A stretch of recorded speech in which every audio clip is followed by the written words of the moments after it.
We have been discussing Sariputra, 舍利弗. Just a quick recap, review of where we were last time. We talked about Sariputra's masterpiece of the Dharma instructions. There were three subtopics that we talked about. Firstly, the traditional process of maintaining spiritual progress through the threefold study, precept, meditation, and wisdom. 戒定慧耶忍对. How getting back to the basics of cultivation helps us to get back on track. Secondly, we talked about the Four Noble Truths. And thirdly, about the consciousness in terms of discriminating awareness, 觉知, yakji, and the transformation of consciousness into wisdom. So today we will continue the masterpiece of Sariputra. Another model exposition of Venerable Sariputra is called the Samadhi Sutra. This is called a Right View Sutra, 正见经跟真念. It essentially talks about the 16 different ways to develop right view, 正念, 正见, 真经, and correct understanding of the Four Noble Truths. So this discourse has been widely used for instructional purposes throughout the centuries down to the present day. If we want to know where the fundamentals of Buddhist principles and exact definitions of the important terms, this is a great source for us to study.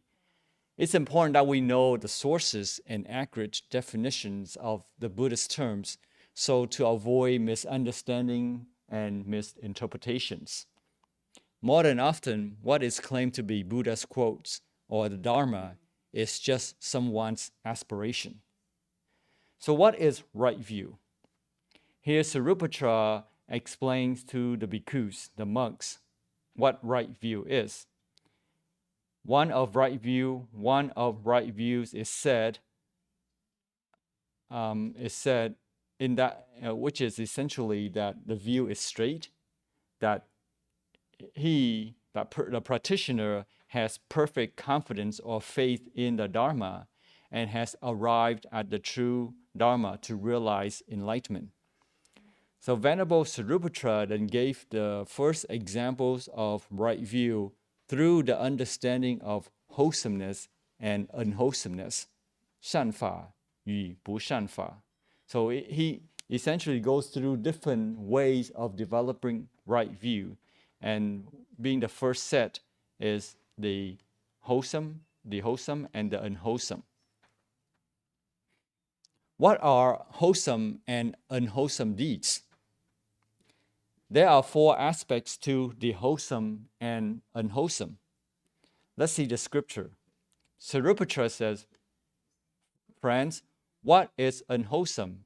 It is essentially the 10 precepts, 十善业, Thập, thiện, nghiệp, which is the 10 precepts are not taking lives, not killing, not taking what is not given, sexual misconduct through sensual pleasures, false speech, malicious speech, harsh speech, gossip, covetousness, which is tan, ill will, tan, and wrong view, 痴. So tan, chen, 痴, tam, seng, si.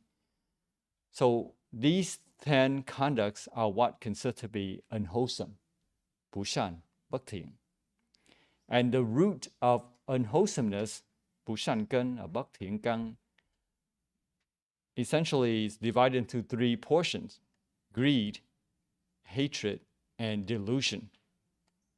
Notice that in the Chinese translation, the 十善业, the 10 precepts, the last one is 痴, but also the root of unwholesomeness is also delusion, called 痴. So the two words are used the same, but in English translation, it makes it clearer that in the 10 precepts, the last one is called wrong view, whereas the root is called delusion. So it helps to explain the difference between, even though the Chinese translation and the Vietnamese too, the Chinese translation uses the same word, but essentially they're a little bit different. We will go into each one of those.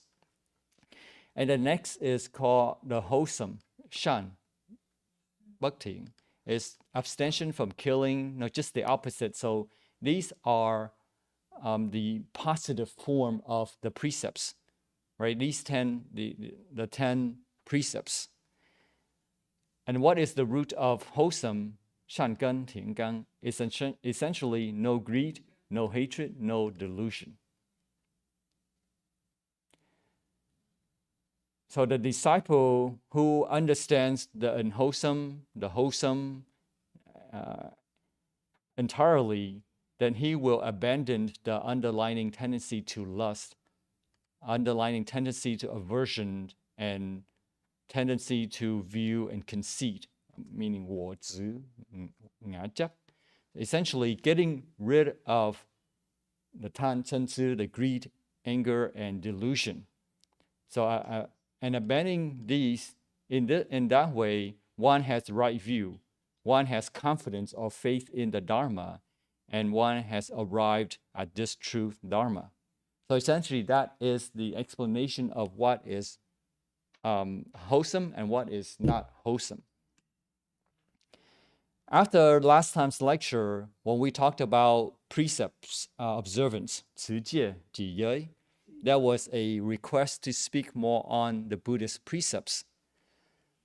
Master Ching Kong said in a lecture, it is not often that we hear lectures.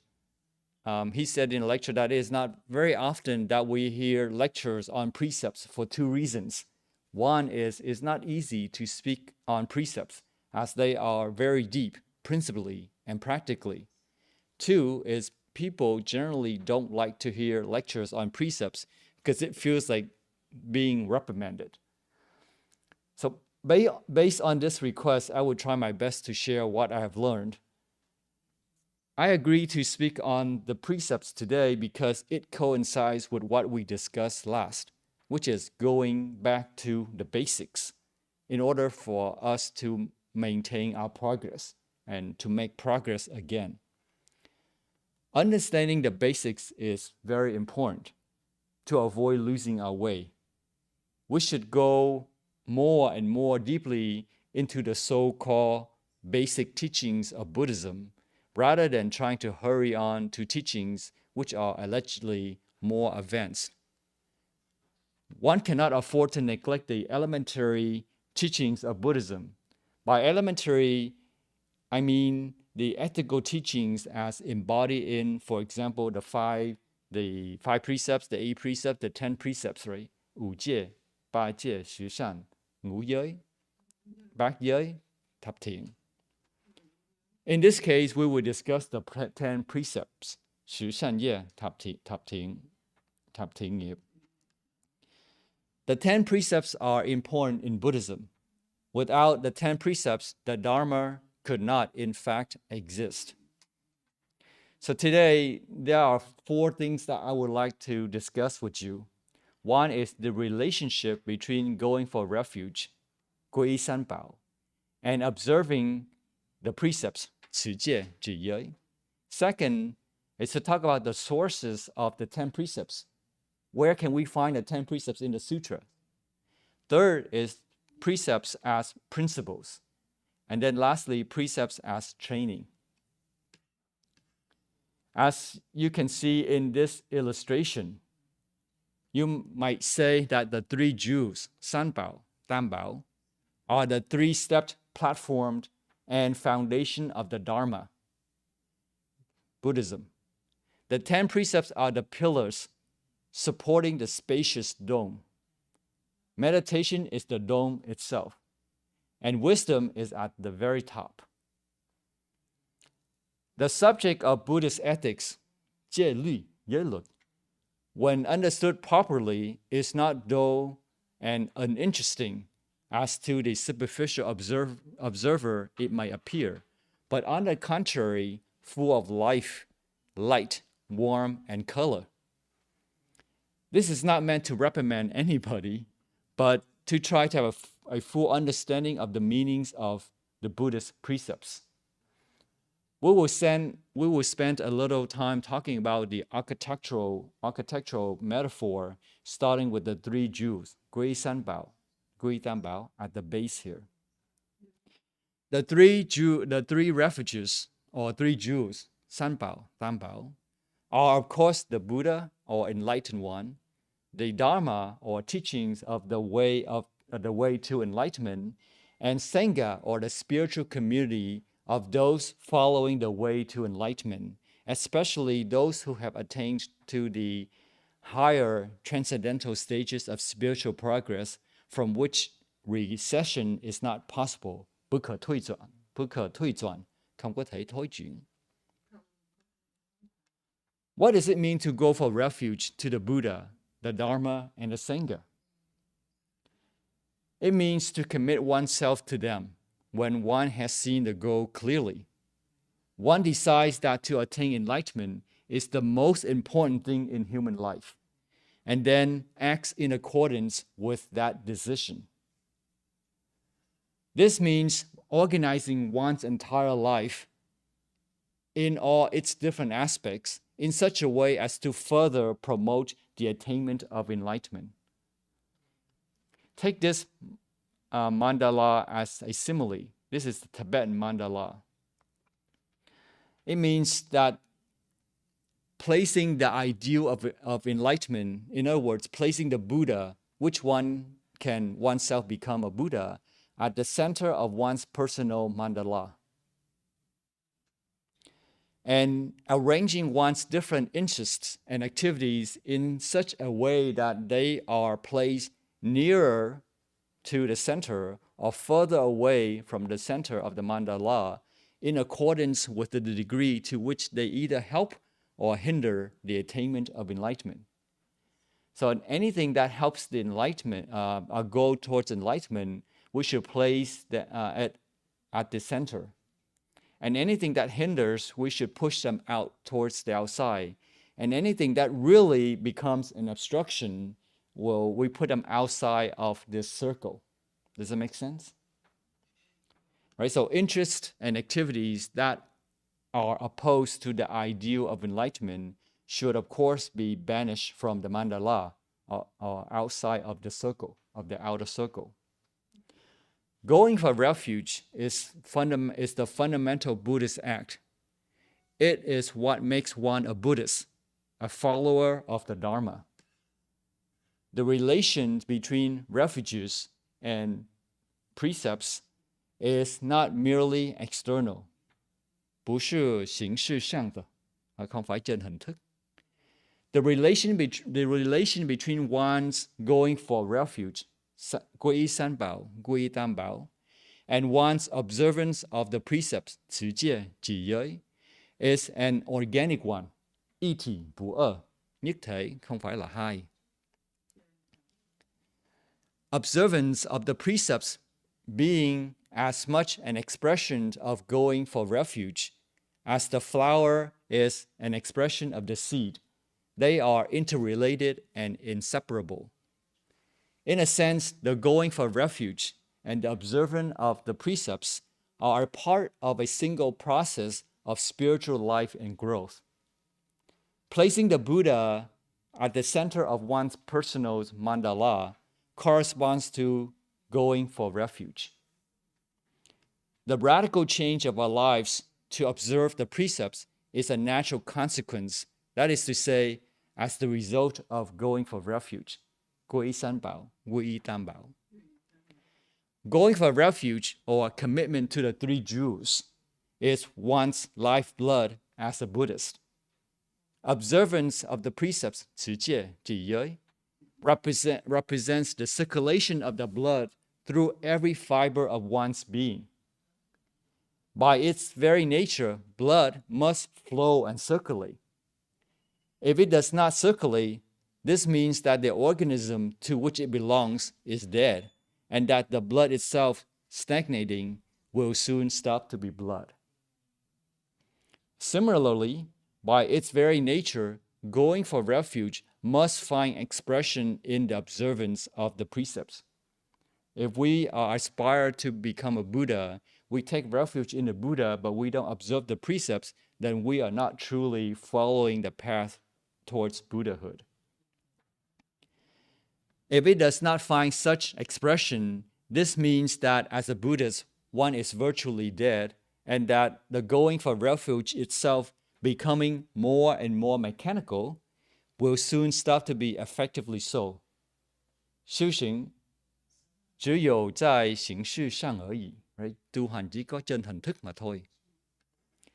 It is because the going for refuge must find expression in the total transformation of the individual, both in himself or herself, and in his or her relations with other people.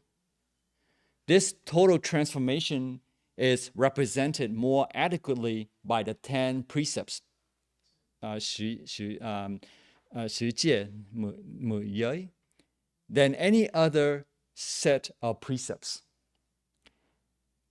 This is why we not only go for refuge to the Buddha, the Dharma, and the Sangha, but also undertake to observe the 10 precepts. We have talked about the relationship between taking refuge, 皈依三宝, 皈依tam bảo, and observing the precepts, 持戒 几giới, and how it is an expression in the total transformation of the individual and the relationships with others. Next, we will explore the scriptural sources of the 10 precepts. It is well known that the Buddha wrote nothing, and that for several generations, his teachings were preserved by purely oral means, 口传, 口truyền. Only when the orally transmitted traditions were finally written down did there come into existence what we call the Buddhist scriptures, or the canonical literature of Buddhism, 经典, 经典. The first reference to the 10 precepts is to be found in the Kuttadanta Sutta, the fifth sutta of the Digha Nikaya collections of long discourses, 长部经跟准谋.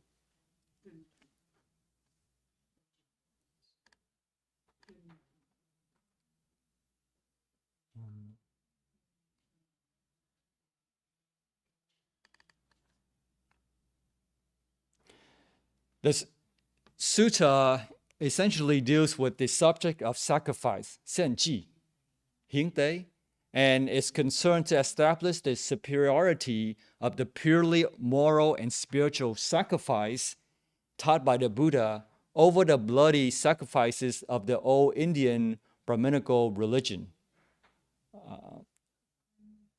婆罗门教, Bà La Môn giáo.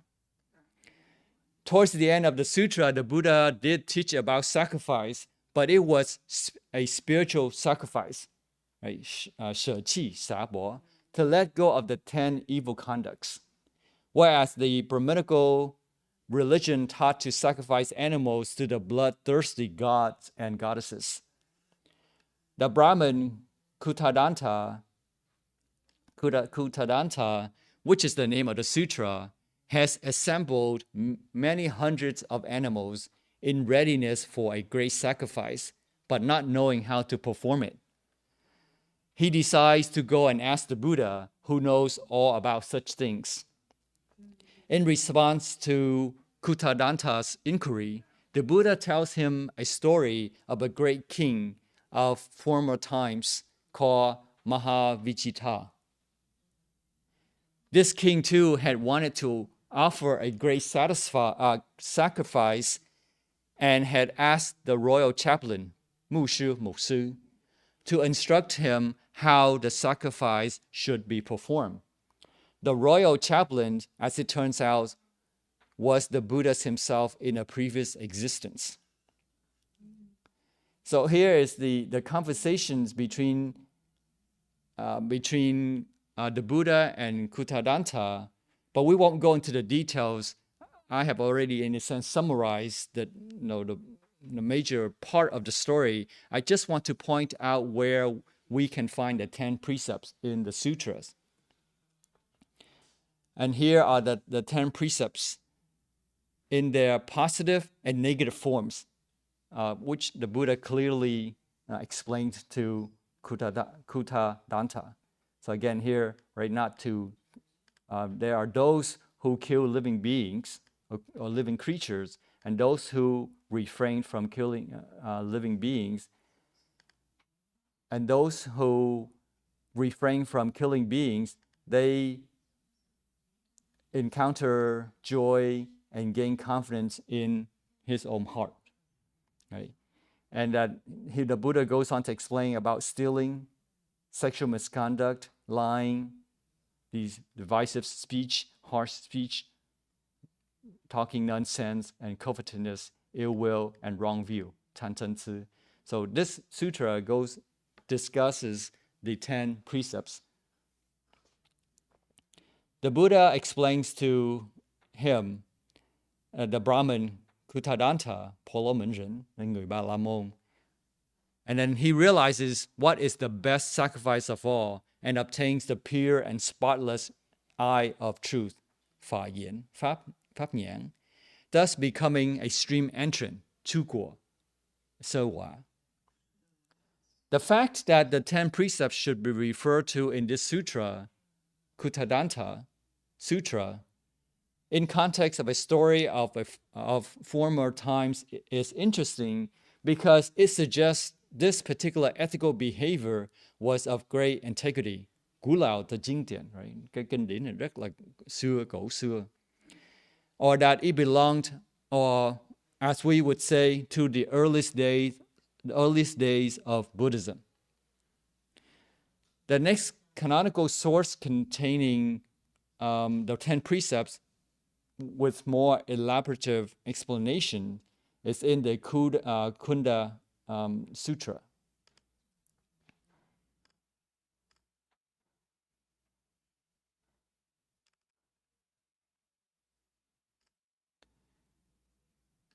So due to the lack of time, I will summarize the conversation between Kunda and the Buddha. Essentially, one time, Kunda, a silversmith, said to the Buddha that he had been taught by the Brahmins, 婆罗门人, người Ba La Môn, that by touching the earth, waking up at the proper time, touching the earth or touching wet cow dung, 牛粪, 粪 bò, or touching green grass or worshiping a fire 3 times a day, that he would be purified. So he wanted to confirm with the Buddha whether that teaching was proper. The Buddha said that essentially it was wrong and went on to explain in detail that one is purified through the skillfulness of thought, speech, and body, and upholding the 10 precepts, not just merely touching the earth or cow dung that you can be purified. The Buddha explained what is skillful and what is unskillful, 善与不善, thiện và bất thiện. The precepts in their positive and negative forms, as we shall see here, that the Buddha went to explaining the unskillful body actions, unskillful verbal actions, unskillful mental actions, and then that in the negative form, and then in the positive form, skillful bodily actions, skillful verbal action, and skillful mental actions. We will go into one of each of these 10 precepts in detail. But for today, I just want to point out the sources where we can find the 10 precepts. At the end of the sutra, having heard the Buddha explanation, Kundas, the silversmith, said to the Buddha, "Magnificent, venerable sir, magnificent. May the Blessed One remember me as a lay follower, 居士, 居士, who has gone to him for refuge, from this day forward for life." So he was very ecstatic to have learned the truth that it was not merely touching cow dung that you can be purified, but through proper virtuous actions. And now, one source from Mahayana Sutra Vimalakirti Sutra 维摩诘经跟 Vimaka. It essentially states that the evil realms, hell, animal world, and hungry ghost, and all the misfortunes, the calamities, are because of the 10 evil deeds, 12业, thập ác nghiệp. And it lists the 10 evil deeds, right, such as killing, stealing, sexual misconduct, lying, backbiting, harsh speech, frivolous speech, covetousness, malice, and false view, 贪嗔痴. And of course, another canonical source is the Right View Sutra itself, which we are discussing. There are many other scriptural sources that discuss the 10 precepts. Let's briefly summarize where we are up to this point so far. We talked about the relationship between going for refuge and observing the precepts, and the canonical sources of the 10 precepts, which form an early teachings of the Buddha. And now we will discuss what the precepts are in principle. Buddhist precepts represent the total transformation of the individual who goes for refuge to the 3 jewels, 皈三宝, 皈三宝. Upholding the precepts is the natural extension of his going for refuge, which should therefore correspond to his new way of living his life. The 10 precepts fulfill this requirement as they comprise 3 precepts governing the body, 身业, thân nghiệp, 4 governing the speech, 口业, 口nghiệp, and 3 governing the mind, 意业, 意nghiệp, and correspond to the threefold makeup of man into body, speech, and mind. Perhaps the best known term for the 10 precepts is 10 kusala dharma.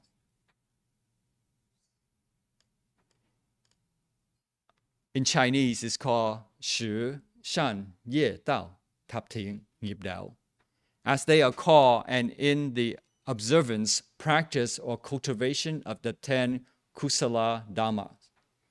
Kusala here means skillful, thiện, 善. It is a very important term in Buddhism. In its broader significance, it means clever, skillful, or expert in the sense of knowing how to act in a way that is beneficial rather than otherwise. Kusala dharma, or skillful action, 善业, thiện nghiệp, is action which is directed towards securing both for oneself and for others the best possible results in terms of happiness, knowledge, and freedom. In other words, it is action which is constantly mindful of the law of the karma, painful, impermanent, and insubstantial nature of conditioned existence, 包括因果律, 苦, 无常, 无我, and the blissful, permanent, and empty nature of the unconditioned. 常, 乐, 无为法的空性, right? Thường là không tánh của pháp vô vi. Kusala, or skillful, thus is an ethical term related to human behavior with regard to the notions of wrong and right. But that is not all. I do want to emphasize that the term kusala is not just applied to human behavior with regard to notions of wrong or right in any merely abstract or comparative sense. It is not that I'm right, therefore I'm skillful, or kusala, or you're wrong, that is you are unskillful, a kusala. That is not what kusala in Buddhism means. Kusala in Buddhism is in regard to a very definite and specific notion, which is the notion that right is what conduces to the attainment of enlightenment, and wrong what does not. So in Buddhism, when we say kusala or right, it's the action that can lead to enlightenment. And a kusala, which is in a negative form, meaning unskillful, is action that does not lead to enlightenment. Kusala is not ethics in terms of worldly wrong or right. 不是世间的对错，không phải đúng sai của thế gian. But it is kusala or right because one's conduct leads to enlightenment. And it's a kusala or wrong because it doesn't lead to enlightenment. Does it make sense? Explained differently from the Buddhist perspective, even the worldly goodness, 世间的善法，thiện pháp của thế gian, can be a kusala or unskillful. So again, a kusala means not skillful. It's the opposite of kusala because the A means not. So a kusala means not skillful. The meaning of ethics and the meaning of kusala therefore coincide. Kusala is not simply an ethical term. Kusala is itself the ethical, the nature of kindness, loving kindness. Kusala is the embodiment, skillfulness, or goodness. It is the nature of goodness, loving kindness, and compassion. This is why the nature of Buddhism is skillfulness and loving kindness. Such being the case, it should be clear without further explanation that when the 10 precepts, what the 10 precepts really represent are principles of ethics or ethical principles. 善法的原则，nguyên tắc của thiện pháp. They are not merely rules. They are not rules in the narrow sense of the term to restrict Buddhists from doing anything useful. They are not directly concerned with the minutiae of conduct, but an enlightened person is constantly and naturally aware of all of his conduct, minutiae or not, to not become unskillful, and he or she cannot slide back to unskillfulness. 不退轉，不推轉. As we have seen, the observance of the precepts, 持戒, 止giới, represents the natural extensions of the act of going for refuge into every aspect of one's existence, one's life. In other words, when we go for refuge to the three jewels, 歸三寶, 歸三寶, we are aspired to be enlightened like the Buddha. Therefore, we naturally and joyfully want to observe the precepts because skillfulness is a state of enlightenment. 持戒就是覺悟的境界, right? 止giới tức là cảnh giới của giác ngộ. This represents the total transformation of the individual who goes for refuge, meaning that one's behavior comes to be increasingly governed by the 10 ethical principles, 十善業的原則, nguyên tắc của thập thiện nghiệp. As such, the principles of nonviolence or loving kindness, of generosity, and so forth. Therefore, the 10 precepts are not rules, though rules may be founded on them or derived from them. If we could think of the precepts as being what they in fact are, a good deal of confusion would be avoided. We would also find the precepts themselves more inspiring. The precepts are not meant to restrict us, but to lead us towards spiritual freedom. For example, if one feels restricted by observing the precepts and is confused as a result, then one does not understand the principles of the precepts. One does not understand the basics of Buddhism. This becomes rather dangerous. The more one practices Buddhism, the more confused one becomes.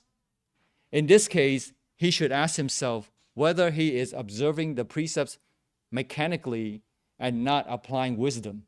质问我们是否是否形式上的持戒, right? Tự hỏi mình có trì giới trên hình thức mà không, right? Anyway, we will naturally want to uphold the principles of these 10 precepts because it is a result of our commitment to the ideal of enlightenment. We will then be doing our best to live by those principles. Though the principles are not decidedly, though the precepts are not decidedly principles and not rules, yet rules in the sense of rules of training may, as mentioned earlier, be founded on them or derived from them. This takes us to the next topic, precepts as training, which will help us to understand how to implement these principles on the practical levels in our lives.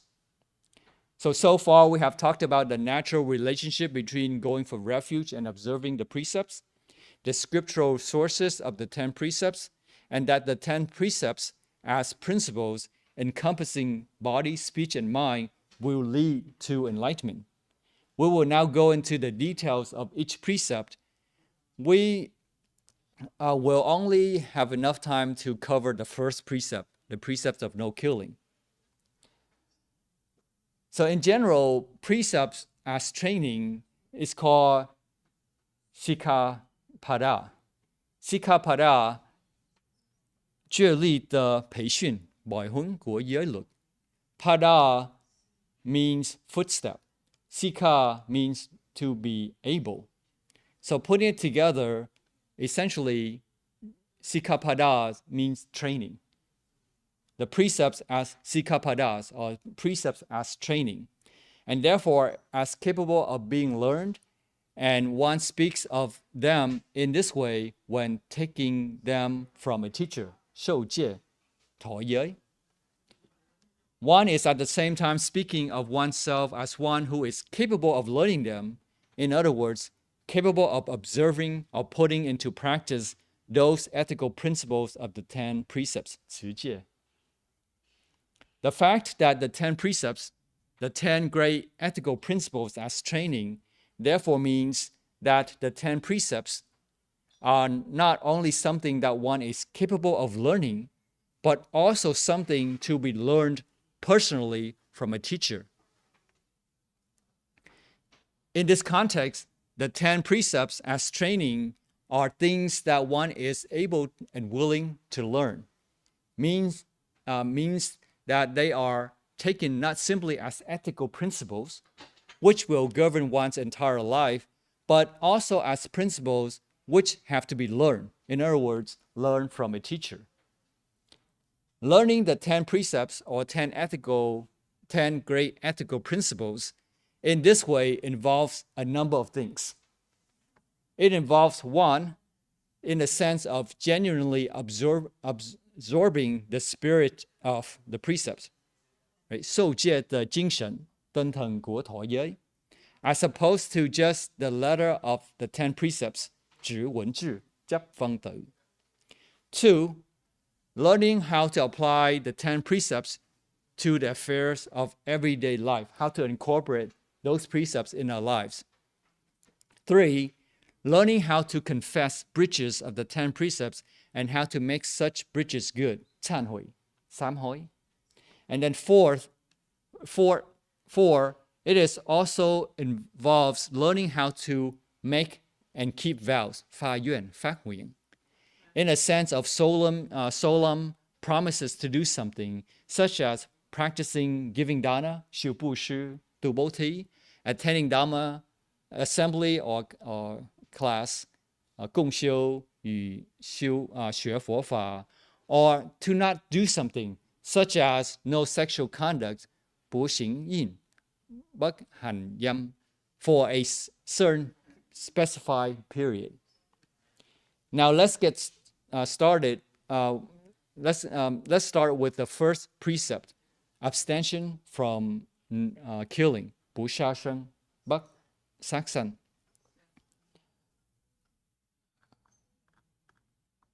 So the first one is abstention or refraining from killing living creatures. Being the first precept, we can say that it is basic and essential. The more basic and important something is, the more likely it is that it will be so obvious as to be overlooked and neglected. Of course, one should not kill human beings or even animals. Of course, murder is wrong. Murder is a sin, a crime. But this acknowledgement once made, most people assume that since they have never personally killed a living being, a human being, and are unlikely to do so in the future, this precept does not really concern them. And they can get on with their lives without giving it a further thought. So they stop thinking about it, thinking they already observed the precepts. Even Buddhists tend to think that because they are observing the first precept anyway, there is no need for them to think about it even more, even think about it. But the truth is that the first precept is not to be thought of in this way. The principle of abstention from killing beings or loving kindness, 不杀生, không sát sanh, or 慈悲, từ bi, in fact, runs very deep in life, both social and spiritual. Within the Buddhist context of the 10 precepts, 十善业, Thập, thiện, nghiệp, it is the most direct and most important manifestations of the spiritual and existential act of going for refuge. So it is, going for refuge, this first precept is very important. Moreover, it is a principle not only in the first precept itself, but in all the other precepts as well. So we will learn about the other precepts. For this reason, it merits our serious consideration. So it's not just to say, I observe the 10 precepts and then don't have to think about it because I'm not going to kill anybody. I have never killed anybody and I'm not going to do it in the future. Therefore, I don't need to think about it. But we should not think about the first precept in that way because it's more to the first precept than just not killing people. Let's begin by considering the precise significance of abstention from killing living beings, or in the terms of the positive formulation of the precepts, the precise significance of loving kindness and compassion, 慈悲, từ bi. The first precept is to abstain from destructions of life, slaying, killing, or murder. But why should killing be wrong? One explanation, of course, is that as the expressions of a mental state rooted in greed, hatred, and delusion, 贪嗔痴, 贪生死, or at least two of these, killing is an unskillful act, 不善业, 不thiện nghiệp, in the sense that it brings suffering upon the doer and prevents him from attaining enlightenment. As mentioned earlier, anything unskillful will prevent us from achieving enlightenment. We can go even further than that. We can dig even deeper. Generally speaking, to kill a living being means to inflict upon him the greatest of all the sufferings or evils, because life itself is the greatest good. So the greatest suffering or greatest evil that can befall one is to be deprived of life, as all sentient beings love life and fear death. In Santadeva's Bodhikaya Vatara, 即天菩萨的入菩萨行论,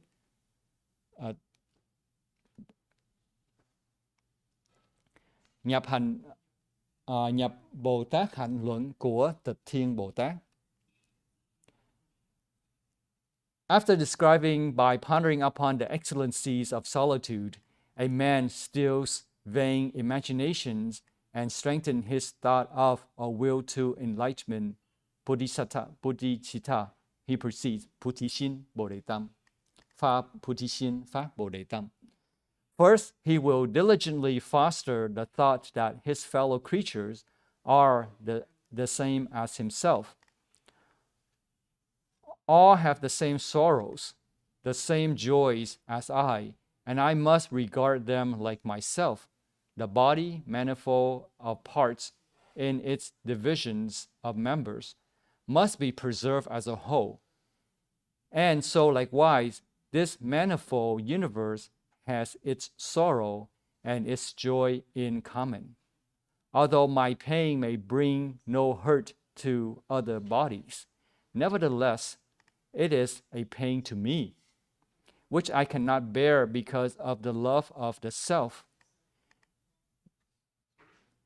And though I cannot in myself feel the pain of another, it is a pain to him which he cannot bear because of the love of self. I must destroy the pain of another as though it were my own, because it is a pain. I must show kindness to others, for they are creatures as I am myself. Then, as I would guard myself from evil repute, so I will frame a spirit of helpfulness and tenderness towards others. Just as killing represents the absolute negation of another person's being, loving kindness and compassion represent its absolute affirmation. As such, it is not erotic love, nor or parental love, or even friendly love. The notion behind loving kindness and compassion, 慈悲, 德悲, includes cherishing, protecting, maturing love, which is non-egoistic and equal to all sentient beings, as the light and heat of the sun have on their physical being. From this point of view, observance of the first precept means that as the result of our affinity, yuan, yin, with sentient beings who all have the potential to attain Buddhahood, we not only abstain from actually killing living beings, but operate more and more in accordance with loving kindness and compassion. So it's not just to say, I don't kill people, therefore I don't need to think about it, but we should incorporate loving kindness and compassion in our lives towards other people, right? In the spirit of observing the first precept. In this way, there takes place within us a great transformation, and this change manifests as observance of the first precept and to the extent of all the other precepts as well. As mentioned earlier, that kusala or skillfulness, 佛法的善业, 佛法, thiện nghiệp của Phật pháp, leads to enlightenment and vice versa, meaning violating the precept of akusala, violating the precepts is akusala or unskillfulness, thus destroying one's foundation and goal of attainment. This is why Buddhists observe precepts for the purpose of attaining enlightenment. What constitutes killing? The scope of today's talk is only to provide a general description of the first precept of abstention from killing, with some examples and guidelines to help us to understand the principles enough so that we can make better decisions in life. But we won't go into the details, but I'll cover the first precepts, and then we'll follow on in the next lecture with more details of the subsequent precepts. So I borrowed this section here from Master Jingje Pháp Sư, right? Tịnh Giới, Pháp Sư Tịnh Giới. He said killing is to end the lives of sentient beings. For example, if you cut down a tree, this is not violating the first precept, the no killing precept, because trees are insentient. So you remember we talked about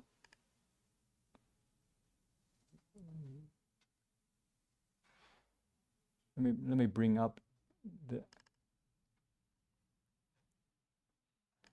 in the first precept here, the Buddha says in terms of the bodily actions, impair the body regarding the unskillful bodily action, there is the case where a certain person takes life, is brutal, bloody-handed, devoted to killing and slaying, showing no mercy to living beings, right? So just living beings, right? So it's very clear that sentient beings, those with consciousness. So, for example, to end an embryo is considered killing, as long as there's consciousness or spirit in that embryo, in the body. Therefore, ending life, his life is killing. There are many ways to violate the first precept. For example, one does the killing himself, or one tells others to do the killing, or approving or praising the killing done by others. Precept transgression, 破戒, phá giới, has 3 different levels. Not very serious, on serious and very serious. Generally speaking, killing a human is a very serious offense. Killing non-human can be serious, and praising the killing done by another person is not serious transgression.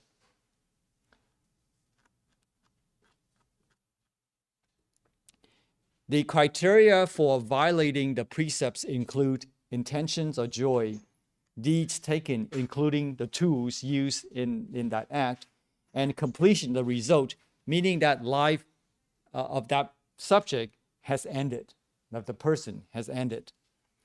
A very serious transgression is non-repentable offense. 不可悔罪, không có thể sám hối.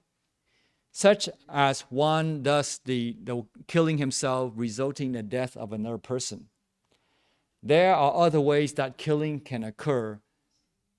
For example, one provides the conditions for another person to be killed, or one forces another person, like an employee, to do a dangerous job, knowing that for sure that he's too weak to endure the pressure and that he ends up being killed.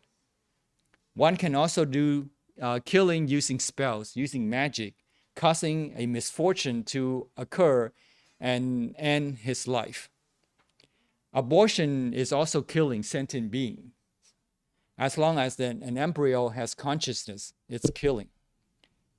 Why is it that killing a human is a very serious offense? It is because you are killing a sentient being that is capable of attaining enlightenment, who will be able to help countless sentient beings. Therefore, killing a human is to, 1, individually speaking, end his opportunity to achieve enlightenment, and 2, take away great benefits of other sentient beings because he can no longer help them. Regarding killing animals, the bigger the animal, the more serious the transgression, the offense. The more intelligent an animal, the more serious the transgression, like dogs, for example. Let's take some examples to clarify.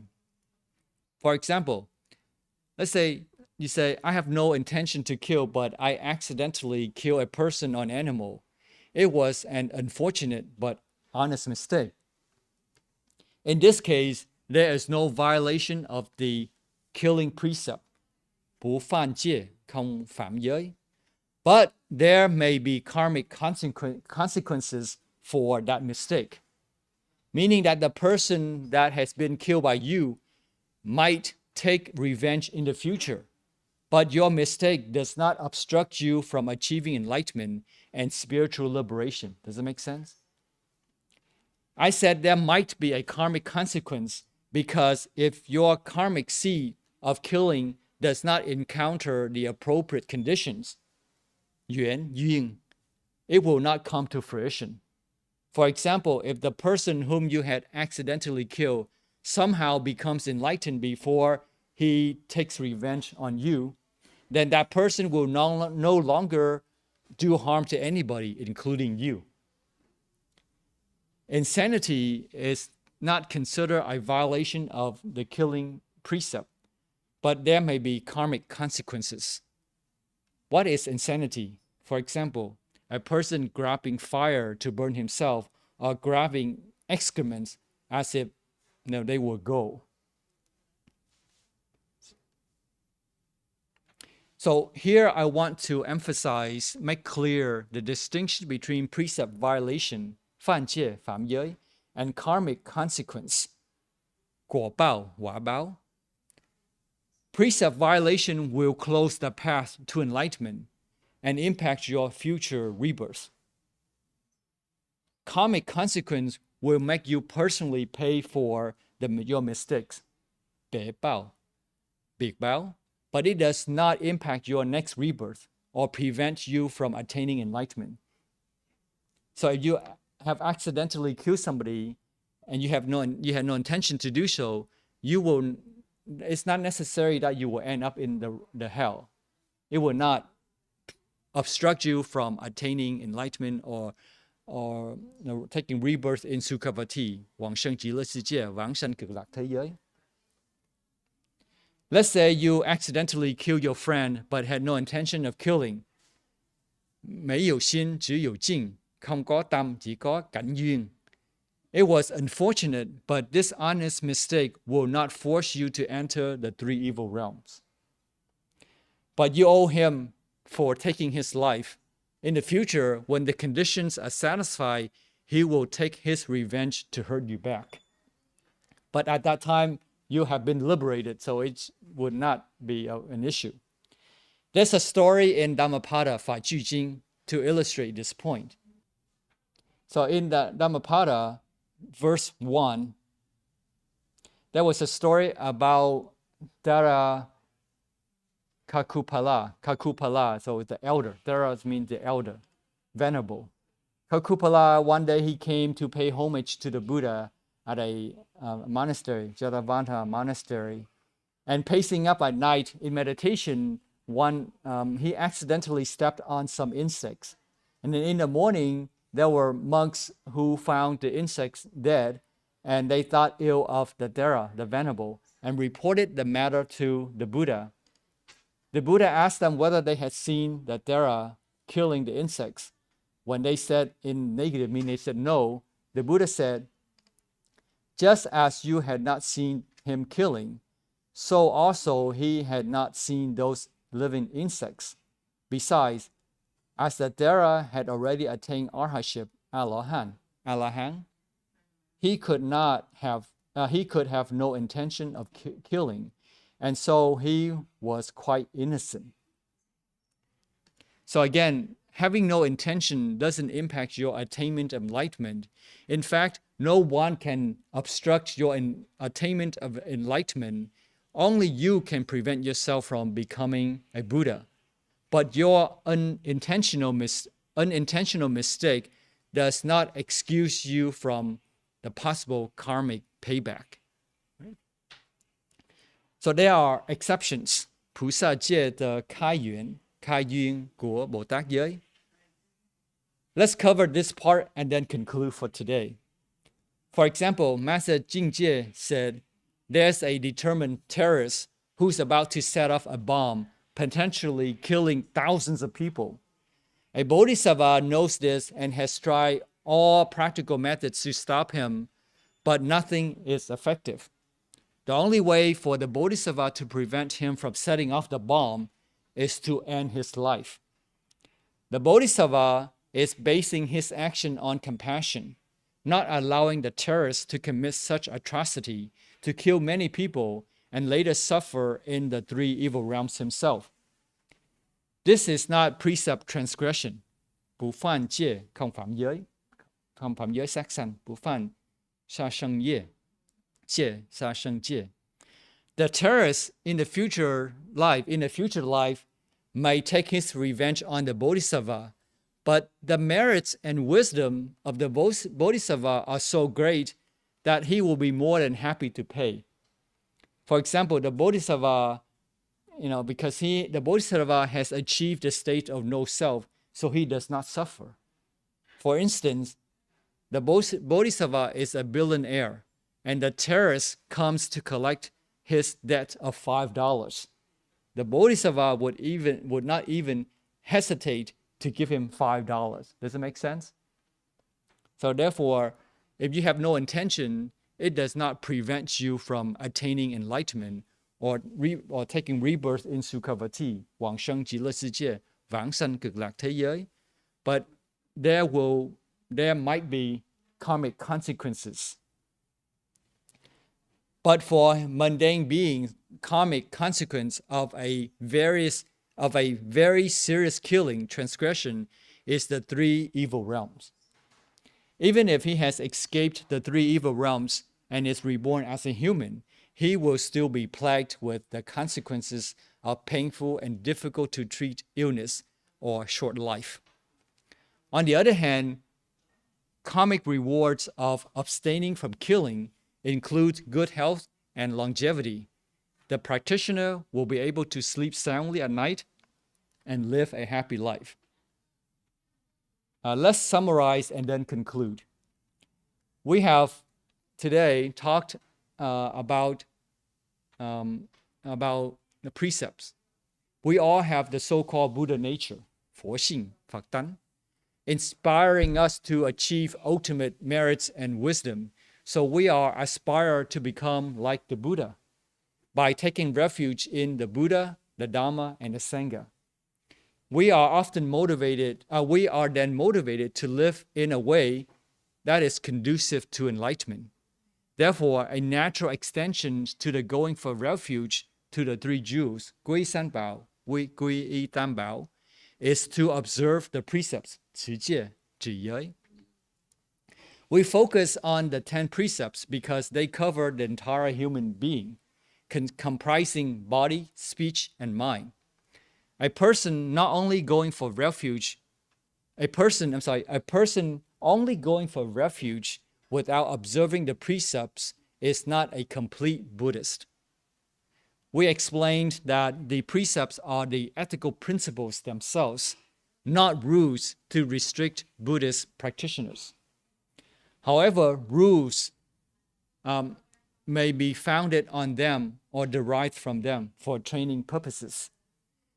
We then talked about the first precept, abstention from killing, 不杀生戒, giới không sát sanh. People often overlook this precept, thinking that they have never killed a human being and will not likely to do so in the future. Then they just forget about it. But the precept is more than just no killing. But when we observe the precept, we should be thinking how to incorporate loving kindness in our lives. The criteria for violating this precept include intention or joy, or deeds taken, including the tools, and the completion of that deed, meaning that life has ended because of the actions taken. Without intention, there is no precept violation, 不犯戒, không phạm giới, meaning that it does not obstruct your spiritual liberation. But there might be karmic consequences, 果报, quả báo, depending on the conditions. Next time when we meet, we will continue to clarify the other precepts.